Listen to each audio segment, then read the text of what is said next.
Welcome to the Healing Path. I'm Karen, but you may know me as Dreamseer 444. I want to talk about why it's so important that we not force a relationship with someone, especially if they've already shown you or told you they are not ready. Now, I know it can be tempting, right? You meet someone, the connection is real, the chemistry's there, you see the potential, but then they say, I'm not looking for anything serious, or I'm not ready for a relationship right now. And yet, they still text, still flirt, still pop up, and sometimes they hit you with the I'm not ready after you've become intimate with them. So you start thinking, if I just show them how good I am, if I just do more, they'll come around, they'll see my worth. So you try harder, you're patient, you love them louder, hoping they'll wake up and realize that you are the one. Okay. The issue is this is the truth.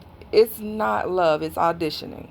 And you don't want to be auditioning for someone, especially when they've already told you that they don't want anything serious right now. When someone says they don't want a relationship, believe them the first time.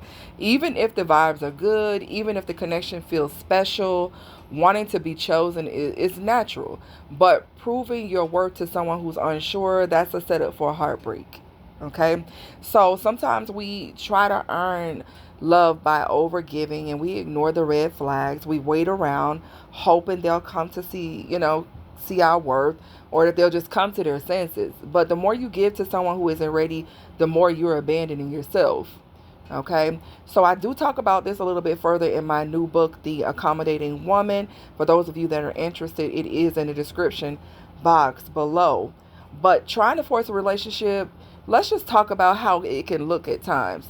It can look like over explaining why you're a good catch, accepting crumbs and calling it patience. It can be where you're like ignoring your needs to keep the peace with this person. Maybe this person is just not giving you enough, but they don't have to because they've already told you what it is. It's up to you to believe it. And it could also be like staying loyal to someone who never commits. You can't love someone into clarity, and that's just the truth of the matter. If they can't see your value on their own, they're not going to see it, with you putting in all this effort and work. They're just simply not your person, or they're just not ready right now. Not saying it won't change in the future, but to be honest, I don't think I would want a person who puts me on the back burner for later. Now, sometimes they do start showing interest again after telling you they didn't want anything, and that's when your boundaries are going to have to kick in. Boundaries are everything. Just because they're texting more, calling you babe, or acting like they care doesn't mean they're ready. If nothing has changed in terms of clarity or commitment, nothing has changed. Okay, so don't be blindsided by the little effort that it seems like they're showing you. This person has already told you what it is. You can acknowledge the energy shift, but don't jump back in blindly. You have to protect your heart. If you still care but know that there's nothing real there right now, this is a few things that I think you can do here. You can emotionally step back even if you stay in touch with this person. I mean, sometimes it's not easy to just cut them off. They could be a long time friend, or you've invested, time and energy into this person, but you don't have to make yourself so available to them. You can focus on your healing, the things that make you happy, focus on your life. Kind of like distract yourself with other things, positive things. And yes, you can date other people. You don't owe them anything. You don't owe them any exclusivity because they've already told you that they're not going to commit to you. So if it comes up, you can simply say to this person, I care about you, but I'm not putting my life on hold. I'm getting back out there. I'm opening up to someone who is sure about me. Like, you could be honest about what it is that you're doing. You don't have to hide the fact that you're dating someone else. It's simple, it's respectful and it's clear to just let this person know. And sometimes people do get jealous, but that's on them. They said to you that they were not ready and they showed you in their actions. You don't have to slam the door, but don't leave it open either.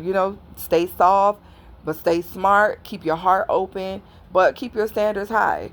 You know what I'm saying? You don't have to feel guilty because you decide to move on from someone who's not giving you what you deserve. You deserve someone who doesn't need convincing, someone who chooses you the first time, not the fifth time. Because 9 times out of 10, a lot of these people are simply dating around and they don't want to settle. They don't want to just jump into something with you right now because they want to see what's out there. And if they can't see your worth, that doesn't mean you're not worthy. It means they're not your mirror. So don't beat yourself up about it. You are not hard to love. It's just that there are certain people that are just not a fit for your life in this season. Like I said, you could check out my new book, The Accommodating Woman, where I dig deeper into the subject. It is on Amazon if you would like to check it out. And I'll talk to you guys on the next one.